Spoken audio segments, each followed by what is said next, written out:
जमहूरियत एक तर्ज ए हुकूमत है कि जिसमें बंदों को गिना करते हैं, तौला नहीं करते।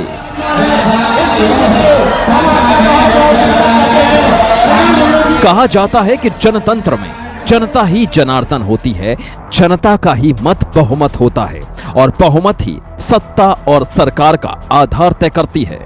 मगर अफसोस, आजादी के बाद से ये सारी बातें कागजी और किताबी होकर रह गईं।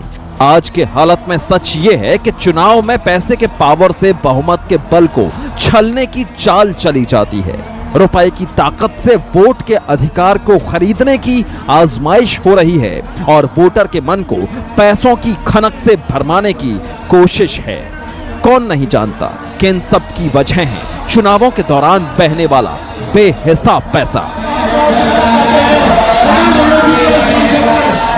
चुनाव आयोग ने लोकसभा चुनावों में एक प्रत्याशी के चुनाव प्रचार में खर्च की अधिकतम सीमा 70 लाख तय की है, लेकिन हकीकत यह है कि चुनाव में उम्मीदवार इससे कहीं ज्यादा पैसा पानी की तरह बहाता है।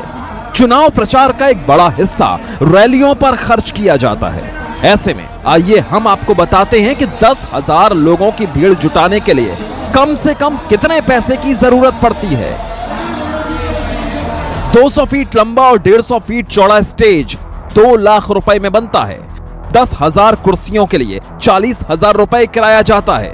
कारपेट 10,000 रुपए, लाउड स्पीकर पर खर्च होंगे करीब 20,000 रुपए, बाकी साज सज्जा के लिए 20,000 मानिए, बैरिकेटिंग 10,000 रुपए में, पंखा और कूलर 15,000, ड्रोन कैमरा और क्रेन जो जरूरत है आज की 20,000, 10 LED प्रोजेक्टर 1 लाख रुपए में, ट्रांसपोर्टेशन 25,000 और इस सब पर 18% GST मतलब 78,000। कुल खर्चा हुआ 5,13,000 रुपए। जो हम रूम लगाते हैं और जो भी सामान लगाते हैं 10,000 कुर्सी हो गई, कारपेट हो गया, कूलर हो गए, बड़े पंखे हो गए, LED हो गई और आपके स्टेज पे वो पूरा डेकोरेशन हो गया, स्टेज हो गया और क्रेन हो गई। साथ में वो जो इसमें डिस्प्ले करने के लिए वो लगते हैं टीवी, कैमरे, सब मिला के करीब 4 लाख के करीब आ जाता है में टैक्स के। एक रैली में सिर्फ इतना ही खर्च नहीं होता, बल्कि रैली में आए लोगों के लिए खाने का बंदोबस्त भी करना पड़ता है। एक इंसान के लिए अगर कम से कम 40 रुपए की एक प्लेट का भी इंतजाम किया जाए तो इसका खर्चा भी 4 लाख रुपए बैठता है। खर्चा 40 रुपए के आसपास बैठता है, पैकेट बना के देते हैं। तो सर 10,000 लोग जो सभा में आएंगे उस पर अगर कोई नेता मल्टीप्लाई कर ले 40 रुपए के हिसाब से मल्टीप्लाई कर लो था, उसका खर्चा करीबन 4 लाख रुपए इतना खर्चा तो आता, क्योंकि वो 8-10 पूरी रखना पड़ती। गांव वाले की डाइट वैसे थोड़ी ज्यादा रहती है। रैली के आयोजन में सबसे ज्यादा मुश्किल लोगों को आयोजन स्थल तक पहुंचाने में आती है।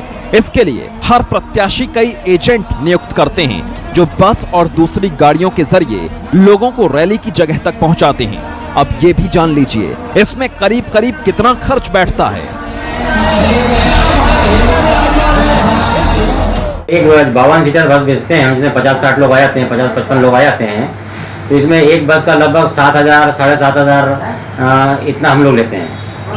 और जो छोटी गाड़ी लेते हैं, जो छोटी गाड़ी में ले आते हैं, जैसे इनोवा ले आते हैं, सुमो ले आते हैं, छोटी गाड़ी ले आते हैं, इंडिगो ले आते हैं, उसका एक बस में इसमें 3-4 लोग बैठ जाते हैं, या इनोवा में 6 लोग बैठते हैं, उसका हम 3,000 रुपये लेते हैं एक का।